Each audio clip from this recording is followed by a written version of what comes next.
Nick here from HighRoadSuspension.com. Welcome to our YouTube channel where we teach you how to install just about anything in your driveway. Today we're going to be working on our 2021 Toyota Tundra 4-wheel drive. We're going to be installing some Icon secondary shock hoops, some Icon secondary shocks with dampening adjustment knobs, SPC Camber Bolts, Dirt King lower control arms, and Dirt King Camber Bolt Gussets. Some cool features about these boxed Dirt King lower control arms is not only that they're boxed, reinforced for more strength, they also have a uniball here that gets rid of the factory ball joint, which is often a weak spot on the Toyotas. In addition, one cool feature is that it comes standard with a secondary shock mount and limit strap mount as well. The Icon kit comes with a secondary shock mount that you can weld onto factory lower control arm. But again, this whole component here makes it a whole lot easier, a whole lot nicer.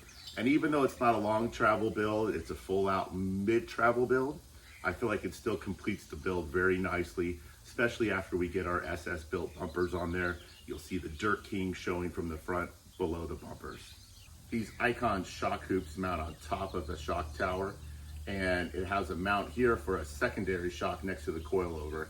The reason we do that is it's going to give superior valving through many different terrains and conditions that we're about to encounter with this truck. We plan to go pretty hard with it. Even though it's a mid-travel build, we plan to push it to the max. So having the extra valving from the extra shock supporting the 3.0 coilovers we already have on there is going to be a superior ride quality. The Icon secondary shock that we chose to complement our build with the 3.0 Icon coilovers we already have on there is the one with the CDC valving. It has a dampening knob on top that you can twist to make the ride quality softer or firmer to complement the coilovers, which also have the same knob on top of them. Based on the terrain that you're going to encounter, you may want it firmer or softer. All you have to do is twist the knob and you're ready to hit the trail. In the lower control arms, we're going to be installing these SPC Camber Bolts. They're pretty far offset, which allows more adjustability than factory. The fact that they're offset will let you push the lower arm inward or outward.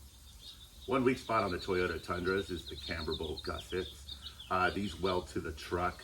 The standard ones have a smaller shoulder on them and it tends to bore out and the Camber Bolts will twist around fully.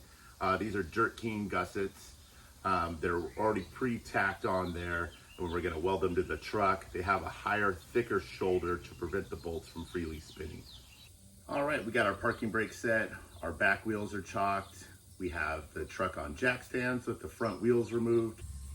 So for our first step, we want to mark the alignment position that we have here on our camber bolts. That's going to allow us to put the truck back to the alignment where it's supposed to be. Even though we're putting new camber bolts on, this will give me an idea of how they're going to be set up. I'm going to put like a number 1 here, and then I'm going to put a line here and a line here, and then another line here for the connecting points. So basically it's almost one whole green line going across here. On the next bolt, I'll put a number 2 and a number 3 and a number 4 and note where the positions are at. All right, we're going to use a 12 millimeter on this brake line retainer bracket.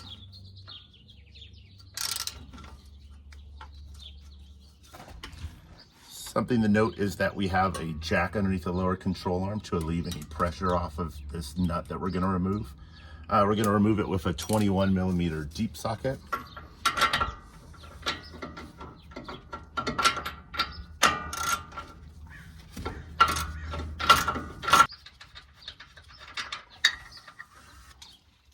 Now that the nut was removed, we lowered the jack and we're going to release the upper control arm from the spindle. This is a tapered bolt, so it may take some persuading. We're going to use a rubber mallet, hit it here and here, maybe even here. If the rubber mallet's not enough to persuade it, you may need to use a mini sledgehammer.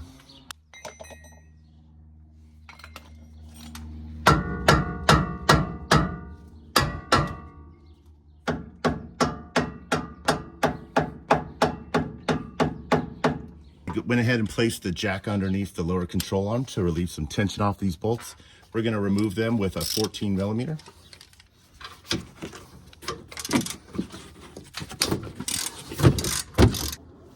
Okay, now that I removed those bolts on there, I want to set it up here to get an idea of where I'm going to need to cut to fit this shock hoop in here. This gives me a general idea of what I'm going to need to cut. I'm going to use my paint pen again, and I'm going to basically just trace here what I need to clear. It's going to clear between that bolt. So it's going to be below that line, below this bolt here.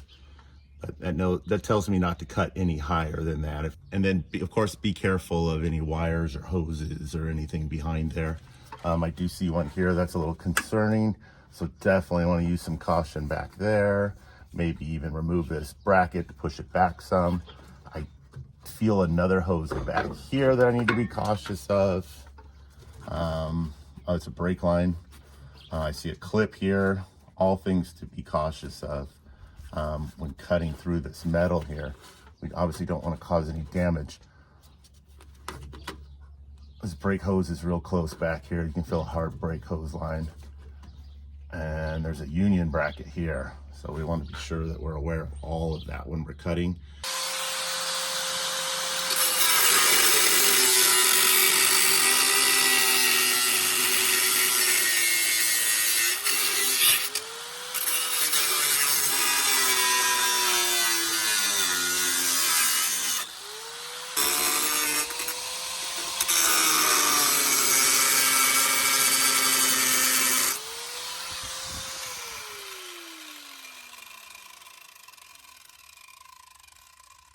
As you can see, I did a line first to kind of get an idea of where I'm going to cut, and I'm just doing shallow strokes, just taking it real easy, taking my time. I can cover up these mistakes or even the chalk with spray paint. No big deal on that. Just take your time, do shallow cuts, make sure you're again aware of what's directly behind here.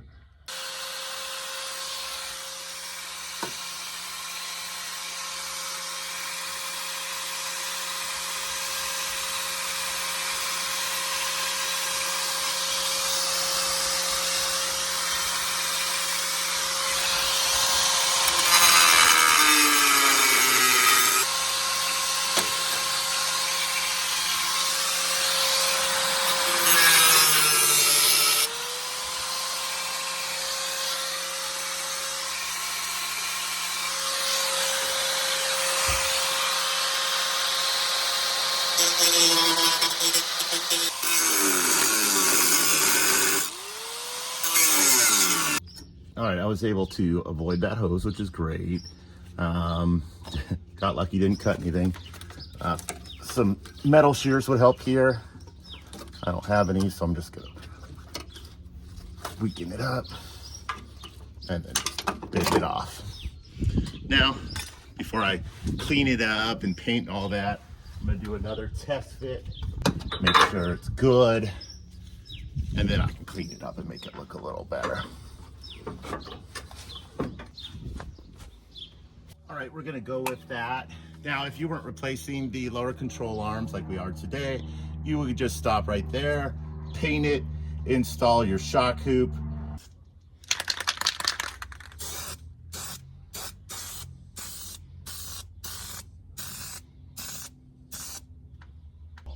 Okay, now we're gonna go ahead and drill out this hole here with a 17/32, which is a little larger than 1/2 inch. I don't have a 17/32, so I'm just gonna use this 1/2 inch bit and hit it with a step if I have to.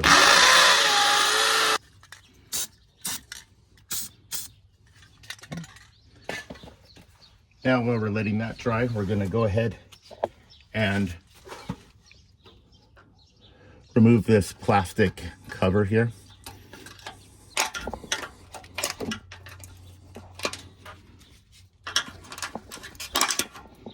All right, we'll go ahead and put our shock tower on.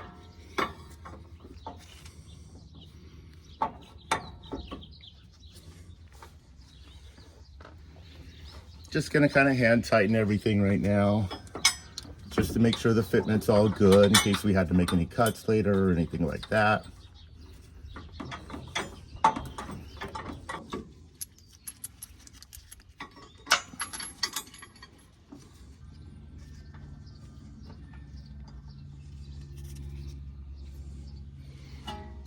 All right, I found it easier to make it pretty loose up here and do this bolt first. Okay, now we're moving on to removing the lower control arms. We are going to remove this lower eyelet bolt here. It's going to be a 22mm wrench on the head, 22mm socket on this side. It's a long bolt that'll slide out.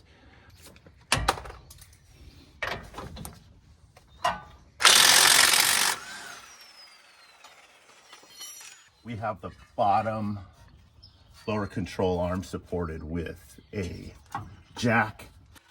We won't be retaining this bolt with the Dirt King arm, so I'm just gonna go ahead and hammer it. I'm not worried if it gets damaged.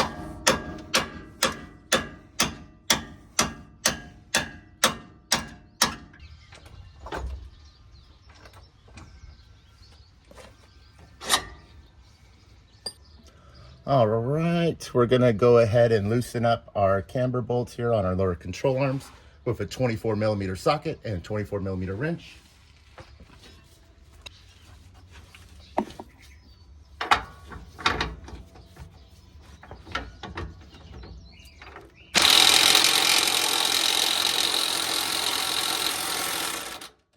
Okay, we're gonna go ahead and remove these two lower bolts here with a 22mm socket.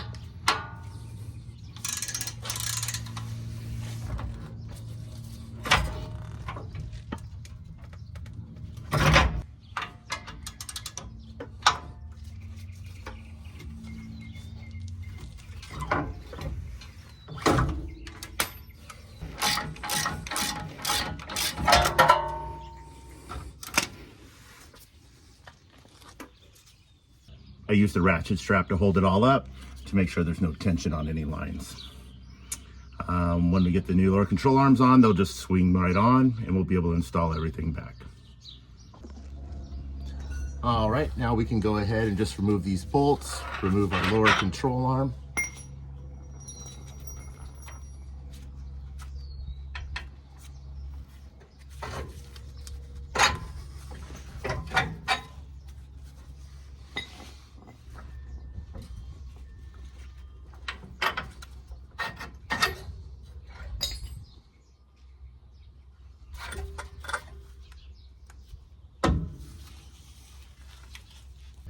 All right, now that we have the lower control arms removed, we're going to remove the factory camber bolt gussets.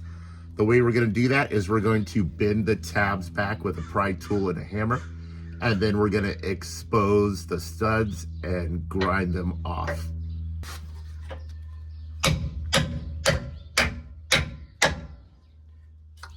Once we have it bent back a little bit, it's enough to pry it, and we're gonna kind of fold it inward on both sides.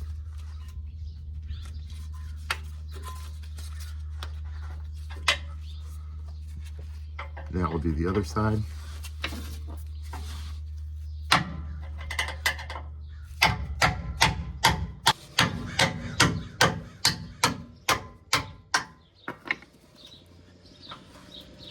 Pry up this other side. And we'll fold that in just like the other side. There we go. Get under here some more.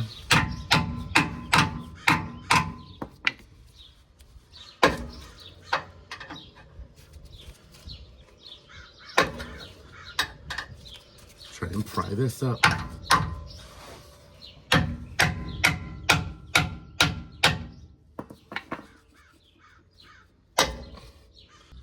Now we have our cutting disc, and we're going to go under here and remove this rivet.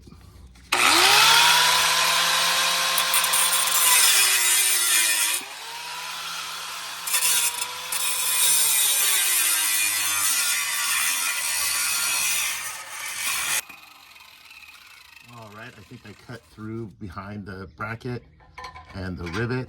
So, yep, we'll just bend it right up there.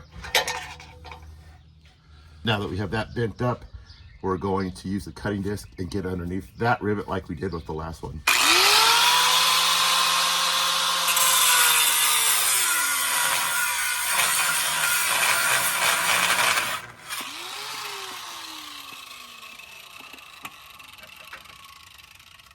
Now we can weld our new gussets on.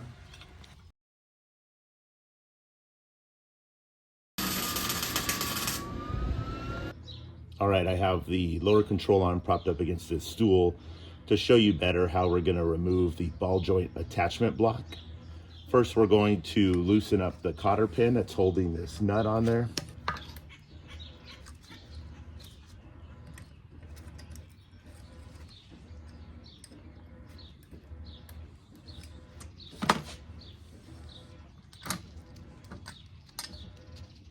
We were able to just pull it out pretty easily. Next, we'll use a pickle fork, separate the union with the ball joint, hammer it down.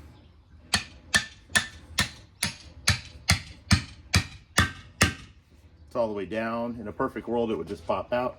But as you know, very few things work out the way they're supposed to.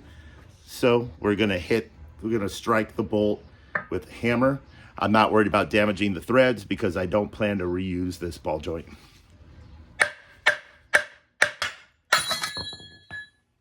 We have the misaligned spacers here that were supplied with the Jerk King lower control arms.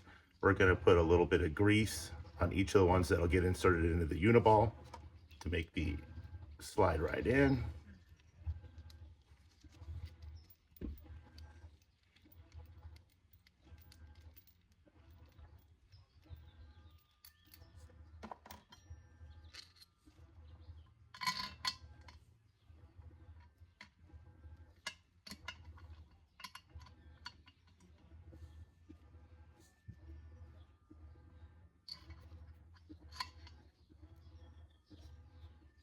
Now we'll install the union block. The same orientation that it came from the factory.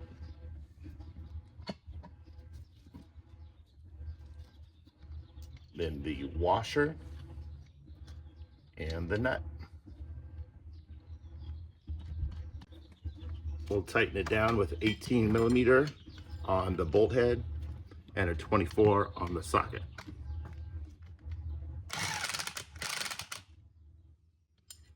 I didn't overly tighten it right now because I want to make sure there's enough play that when I go to install it, it'll make it a lot easier. Once I install these bottom bolts, I'll be able to torque this nut to 180 pounds, which is what Jerk King recommends.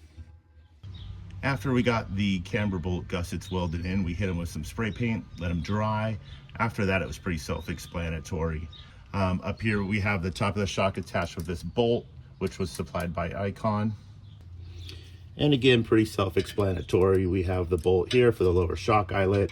The nut goes inside here, and the bottom shock eyelet of the secondary shot, the nut also goes inside here. There's a hole underneath here that gives you access with a wrench